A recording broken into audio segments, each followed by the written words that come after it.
Telugu digital media network లో political కేటగిరీలో number 1 కేవలం 72 గంటల్లో 1,50,00,000 వ్యూస్ పైగా పాపులర్ టీవీ నెట్వర్క్. చనిపోవడం చాలా బాధాకరమైన విషయం.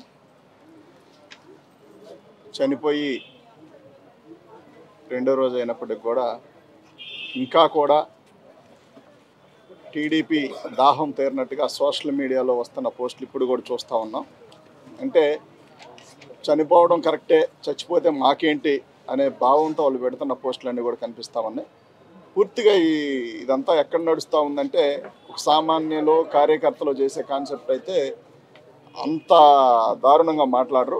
ఖచ్చితంగా దీని వెనక మరలా లోకేష్ అనే వ్యక్తి హస్తం ఖచ్చితంగా ఉంది. ఆ లోకేష్ అనే వ్యక్తి మాత్రం పూర్తిగా చంద్రబాబు నాయుడు డైరెక్షన్ ఉందనేది అర్థమైపోతూ ఉంది. మహిళ చనిపోతే కనీసం అయ్యో పాపం అనాల్సిన పరిస్థితుల నుంచి ఇంకా వాళ్ళ కసి తీరినట్టుగా రాబందుల్లాగా మీదపడి పీక్కు తింటున్న విధానం మనందరం కూడా గమనించవచ్చు. ఆ ఇంట్లో మహిళ చనిపోయి 2 పిల్లలు అనాథలు. వాస్తవంగా మన ఇంట్లో జరిగి ఉన్నా కానీ ఆ వేదన ఎవడో తీసేయలేడు. ఎప్పుడో నేను చిన్నప్పుడు మా చెల్లి చనిపోతే ఇప్పటికి కూడా ఫోటో ఎదురుగా పెట్టుకొని చూస్తూ ఉంటాను. మా చెల్లి చనిపోయింది అని 5వ తరగతి అప్పుడు చనిపోయాను. ఇప్పటికి కూడా ఎవరు కనిపించినా ఆ హైరు అట్లా ఉన్న వాళ్ళు ఎవరు కనిపించినా చెల్లి అని పిలుస్తారు, పెద్దవాళ్ళు అయినా సరే. ఎందుకంటే నాకు అలాంటి ఫీలింగ్ ఉంటుంది కాదు. వీళ్ళకి నాకు అక్క అన్నట్టుగా ఆడవాళ్ళకి కనీస గౌరవం ఇవ్వటం పక్కన పెడితే ఇవ్వలేకపోయినా పర్లేదులే, కానీ ఇంకా వాళ్ళు దావాదిరి తీరినట్టుగా తాగుబోతులు సైకోలు వేరంగం వేసినంత దారుణంగా వీళ్ళు మాట్లాడుతున్న విధానం చాలా దారుణమైంది. ఖచ్చితంగా ఎవరైతే ఉన్నారో ఇప్పటికీ ఒక 5-6 ఐడెంటిఫై అయ్యారు. వాళ్ళందరికీ కూడా ఖచ్చితంగా శిక్షలు ఉంటాయి. ఎక్కడ రాజీ పడేదేముండదు. ఎవడెవడైతే ఒళ్ళు పొగరెక్కి మదంతో రేపు 24లో గెలుస్తామనే ఒక ధీమాతో ఈ దారుణానికి ఒడిగడతా ఉన్నారో 24లో గెలవటం ఒక పక్కన పెడితే 24 లోపులోనే మీ అందరికి కూడా ఖచ్చితంగా శిక్షలు పడతాయి. అందులో ఎటువంటి డౌట్ లేదు. ఈ పాప విషయంలో గీతాంజలి విషయంలో ఎవరెవరైతే ఎలాంటి దారుణానికి ఒడిగొట్టి అలాంటి భాష వాడారో వాళ్ళందరి మీద యాక్షన్ తీసుకుంటే ఎక్కడ రాజీ పడే పరిస్థితి అయితే లేదు. ఇదే లోకేష్ భార్య అయి ఉంటే ఏంటి పరిస్థితి? చంద్రబాబు నాయుడు గారి భార్య అయి ఉంటే ఏంటి పరిస్థితి? చంద్రబాబు నాయుడు గారి భార్యని మనకసరికే అసెంబ్లీలో ఆ వంక అడ్డం పెట్టుకొని బయటకు వచ్చి రోడ్డుకు వచ్చి ఏడ్ చేసి నా భార్యని అన్నారని ఫీల్ అయ్యాడు కదా. ఇవాళ పరాయి పిల్ల, నీకు సంబంధం లేనమ్మాయి, జగన్మోహన్ రెడ్డి గారు ఇచ్చిన ఒక పథకం ద్వారా సొంత ఇల్లు అంటే నీకంటే అక్రమంగా 6 లక్షల కోట్లు దోచేసి హైదరాబాద్లో విలాసంగా 1200 కోట్లు పెట్టి విల్లా కట్టుకున్నావు కాబట్టి, నీకు ఒక బిల్డింగ్ కట్టుకున్నావు కాబట్టి నీకు ఆ విలువ తెలియదు. సెంటు స్థలం లేక, సెంటున్నర స్థలం లేక, ఇల్లు లేక రోడ్ల మీద పడిగాపులు కాసి ఇంటి అద్దె కట్టుకోలేని పరిస్థితిలో ఉన్న వాళ్ళందరికీ మాత్రమే తెలుస్తుంది. అయినప్పటికీ ఆ సంతోషం అమ్మాయి 10 మందికి షేర్ చేసుకోవాలని ఆ హ్యాపీలో మాట్లాడింది. ఎందుకంటే ఎక్కువ ప్రేమతో 4 సార్లు 5 సార్లు అనేది లెక్కేసుకోలేదు. అమ్మాయికి అంత తెలియదు కూడా, లోకం అంత తెలియని కూడా తెలియదు. ఎందుకంటే ఆ ఎమోషన్లో మాకు ఇన్ని పథకాలు వస్తూ ఉన్నాయి కాబట్టి, మాకింత జగన్మోహన్ రెడ్డి గారు మేలు చేశారనే దాంట్లో 4కు బదులు 5 అనే ఒక పదం వాడటం వల్ల మీకు అది ఎక్కడ బూతులాగా అనిపించిందో నాకైతే తెలియట్లేదు. కానీ నేను ఖచ్చితంగా చెప్తున్నాను, మీకు ఒకవేళ కోర్టుల నుంచో ఇంక రకరకాలుగా తప్పించుకోవడానికి విశ్వ ప్రయత్నాలు చేయొచ్చు, కానీ భగవంతుడి దృష్టి నుంచి మాత్రం ఏ రోజున తప్పించుకోలేరు. ఆయన లెక్కలు వేరుగా ఉంటాయి. ఆయన కర్మ కాల్చదలుచుకుంటే ఏ రకంగా ఉంటుందంటే మనకి ఎన్ని రకాలుగైనా ఆ కర్మ అనేది వెంటాడుతూ ఉంటుంది. ఇవాళ ఆ అమ్మాయి చనిపోయి మంటల్లో కాలిపోతూ ఉంటే ఆ మంటలను చలిగాచుకున్న చంద్రబాబు నాయుడు, లోకేష్ అనేవాళ్ళు సిగ్గుండాల. ఇవాళ మీరింకా మహిళల గురించి మాట్లాడుతూ ఉన్నారు.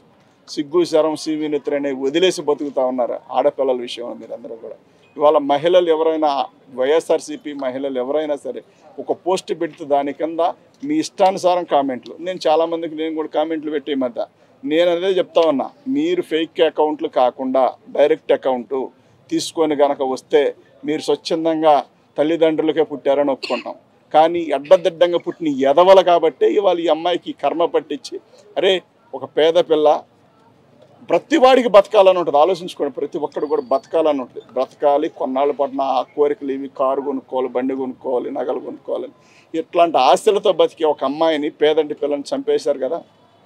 డైరెక్ట్గా పొడిచి చంపితే వ్యక్తిగత కక్ష అన్న ఉంటుంది.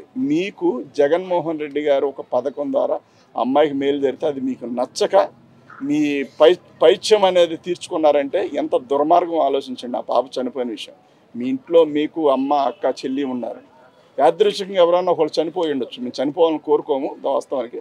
చనిపోతే మీ ఇంట్లో పరిస్థితి ఏంటి? మీ ఇంట్లో నీ వైఫ్ అవ్వచ్చు, పోస్ట్ పెట్టినాడు కామెంట్ పెట్టినాడు ఎవడైనా అని, వాడి చెల్లి అవ్వచ్చు, తల్లి అవ్వచ్చు, వాళ్ళు కోల్పోయినప్పుడు మాత్రం నీకు ఆ విలువ తెలుస్తుంది. కానీ ఖచ్చితంగా ఈ విలువ మాత్రం దేవుడు తెలియజేస్తాడు. అదేవిధంగా మీరు ఏదైతే పోస్టులు పెట్టి కామెంట్ చేశారో ఆ విషయంలో మాత్రం మేము ఇప్పటికి ఒక 5-6 ఐడెంటిఫై చేసాం. ఎవరిని వదిలిపెట్టే ఆలోచన అయితే మాకు లేదు. ఎక్కడ రాజీ పడం కూడా. ఆడపిల్లల జోలికి వెళ్ళాలంటే వనకాల కాళ్ళు చేతులు ఆ రకంగా ఉంటుంది అన్నమాట. రేపు రాబోయే రోజుల్లో ట్రీట్మెంట్ అలా ఉంటుంది. కాబట్టి ఇప్పుడు ఆ గీతాంజలి తల్లికి మరి 1000 మందితో కొవ్వొత్తుల ర్యాలీ నిర్వహిస్తూ ఉన్నాం. అందరూ సంఘీభావం తెలపడానికి సిద్ధంగా ఉన్నారు. ఖచ్చితంగా ఆ తల్లి ఆత్మ శాంతించాలని, ఇలాంటి దుర్మార్గులు ఇంకా తయారవకుండా, మరో చెల్లో మరో తల్లో బలవకుండా ఉండటానికి ఆ భగవంతుడిని కూడా మరి రేపు పోలీస్ కేసుల విషయంలో కూడా పోలీసులకు కూడా అత్యున్నతమైన తెలివితేటలను ఇచ్చి వాళ్ళు ఎప్పటికీ బయటికి రాకుండా జీవితకాలం వాళ్ళు చేసిన పాపాన్ని తలుచుకొని ఏడిచే విధంగా మరి వాళ్ళ ఆలోచన కలగాలని, అదేవిధంగా వైఎస్ఆర్సీపీ సోషల్ మీడియాలో పదవులు చాలామంది ఆడపిల్లలకు ఉన్నాయి. నేను చాలామంది చూస్తూ ఉంటే వాళ్ళు ఏం పెట్టరు, జగన్మోహన్ రెడ్డి గారు ఫోటో పెట్టి ఒక కామెంట్ చేసి జై జగన్ అన్న ఎల్లవేళ్ళ మీకు రుణపడి ఉంటామన్నా ఒక పోస్ట్ పెడితే దానికి నువ్వు కింద నీకు నచ్చిన కామెంట్ ఏదన్నా మామూలుగా దానికి ఆపోజిట్లో పెట్టాలి. అంతేగాని సంబంధం లేకుండా వల్గర్ భాష మాట్లాడి తిట్టేస్తున్నాడు. ఆడపిల్లలు ఎన్ని అకౌంట్లను బ్లాక్ చేసుకుంటారు అంటే టీడీపీలో ఏం చేస్తే చెల్లుద్ది సరిపోద్దనా? లోకేష్ అనేవాడు ఒకటి గుర్తుపెట్టుకోవాలా, ఇదంతా నీ డైరెక్షనే. ఇప్పటికి నీ అయ్యకి 75 సంవత్సరాలు.